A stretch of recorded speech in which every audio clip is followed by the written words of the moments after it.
Okay. Set paper first आहे. Set paper first बद्दल आपण बोलणार आहे. हा त्याचा सिलेबस दिलेला आहे आपल्याला. पेपर आपला 15 जून 2025 चा आहे. रिसेंट मध्ये फॉर्म सुटले आणि ते तुम्ही भरले असं मी गृहीत धरतो.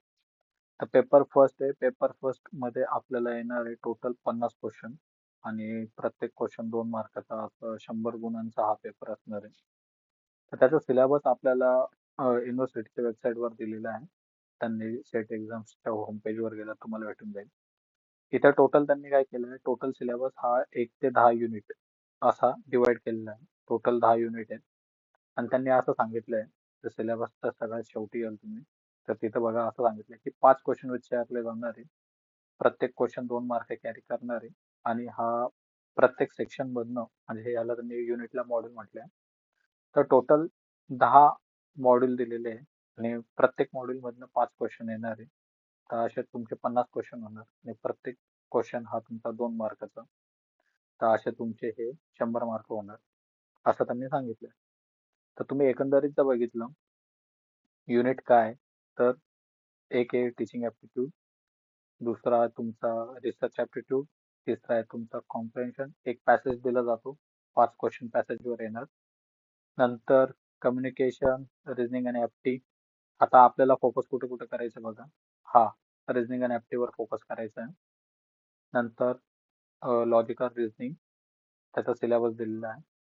नंतर डीआय दिलेला आहे आणि हा एक युनिट. आता मॅथ्स प्रिपेअर करणाऱ्या मुलांसाठी हे 3 सेक्शन सोपे आहेत की रिझनिंग आणि एफटी आपण करून घेऊ, लॉजिकल रिझनिंग करून घेऊ, त्याच्यानंतर डीआय हा आपला बसून जातो.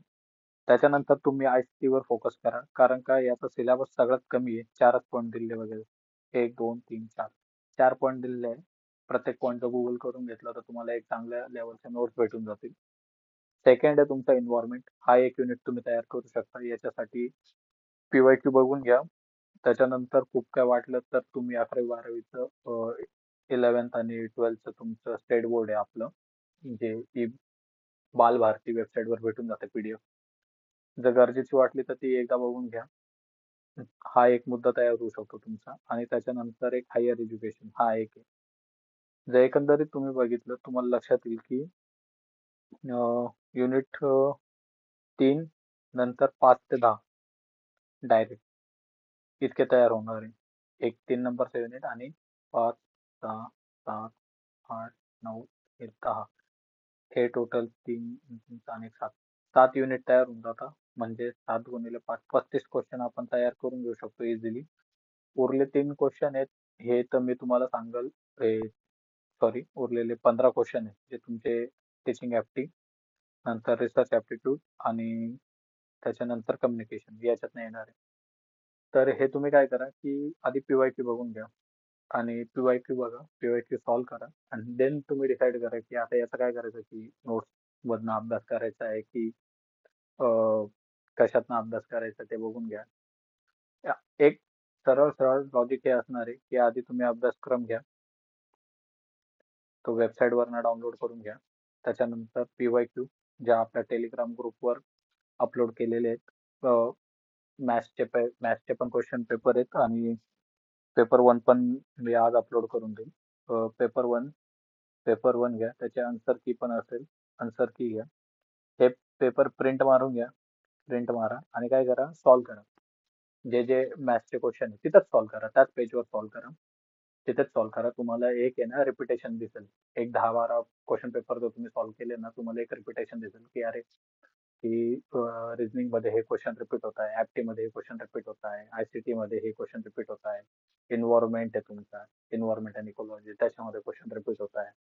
कोणते कोणते question repeat in the sense की तो टॉपिक रिपीट होतोय, not a question exactly question repeat नाही होणार, पण टॉपिक रिपीट होत राहतो. टॉपिक रिपीटेशन एकदा लक्षात येऊन गेलं ना की हा टॉपिक रिपीट होतोय, तो जर तुम्ही एक अर्धा एक पेज मध्ये तयार करून घेतला तर तुम्हाला नक्कीच त्याचा फायदा होईल आणि एक बल्की पुस्तक तयार करावं लागणार नाही. कारण कारण ऑलरेडी जो मेन कोर सब्जेक्ट असतो प्रत्येकाचा, कोणत्याही विषयाचा घ्या, इररिस्पेक्टिव्ह ऑफ द सब्जेक्ट, कोर्स जो सब्जेक्ट असतो ना त्याच्यासाठी आपल्याला खूप मेहनत घ्यायची असते.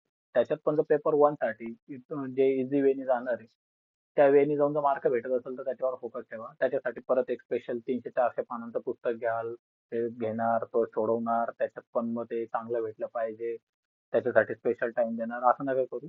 आधी एक ट्राय करा की आज आजपासून किती दिवस आहे तुमचे, काहीतरी 105 106 दिवस आहे माझ्या मते. 106 दिवस असेल तर अ, 106 दिवस असेल तर मी म्हणेल की हे 6 दिवस आहे ना, याच्यात 100+6 असं म्हणूया आपण. आणि हे 6 दिवस मी तर म्हणेल की तुम्ही एक काम करा की पेपर पेपर फर्स्ट घ्या.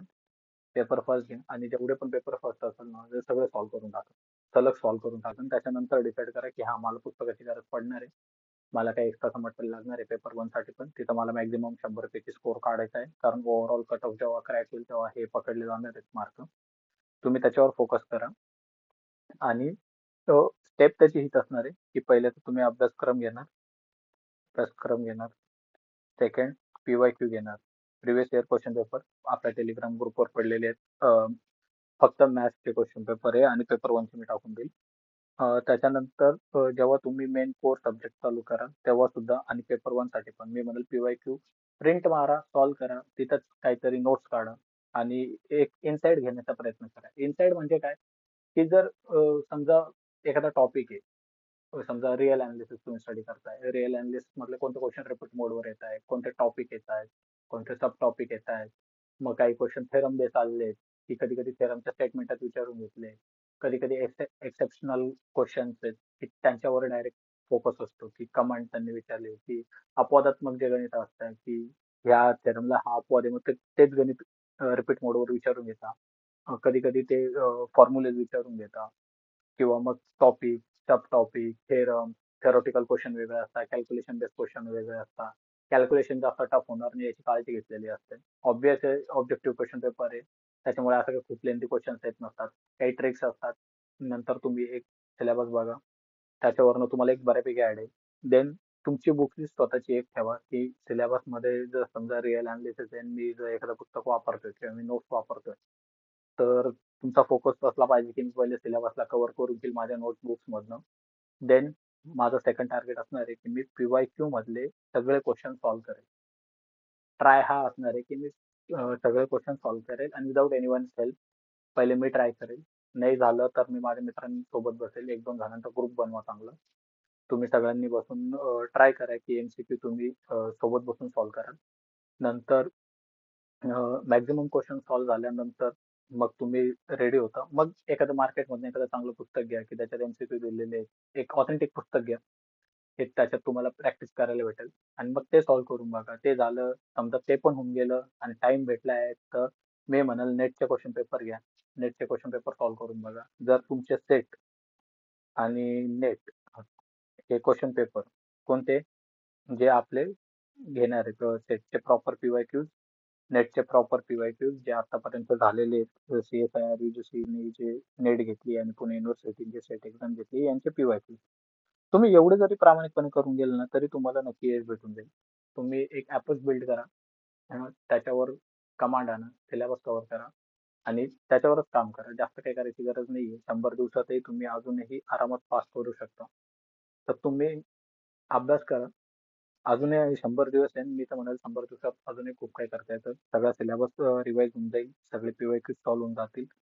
सगळे PYQ झाल्यावर सेट नेटचे पण करून घ्या आणि नक्कीच ऍट द एंड तुम्हाला तुमचा रिझल्ट भेटून जाईल की तुम्ही पास असाल. सक्सेस भेटून गेलेला राहील. चलो, थँक यू.